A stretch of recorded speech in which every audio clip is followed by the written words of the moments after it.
চতুষ্পর একটা প্রাণী ফেরেশতা নিয়ে আসবে।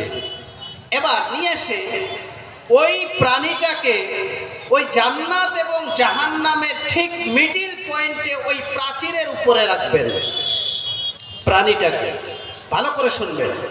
তখন এবার আল্লাহ বলবেন, ও জাহান্নামীরা, এই প্রাণীটাকে তোমরা চিনো নাকি? জাহান্নামীরা মাথা উঁচু করে দেখবে।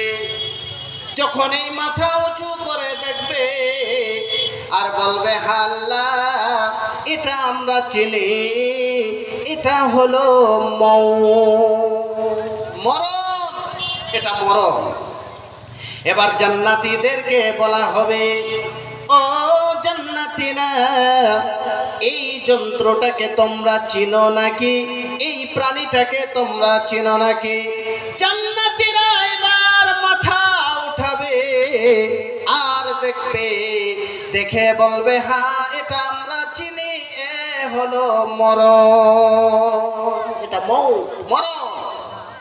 এবার আল্লাহ আদেশ করবেন, ও ফেরেশতারা, ওই জানোয়ারটাকে নামিয়ে নাও। এবার নামিয়ে নেওয়া হবে আর তার গলায় ছুরি চালিয়ে দেওয়া হবে, জবাই করে দেওয়া হবে। তখন আমার আল্লাহ বলবেন, ও জান্নাতীরা, শুনে নাও, তোমরা নিজ মুখে স্বীকার করেছো এটা হলো মরণ। এই যে দেখো, মরণকে জবাই করে দিলাম, আর তোমাদের মরণ হবে না। ও জান্নাতী, চিরদিন এই জান্নাতের মধ্যে বসবাস করো।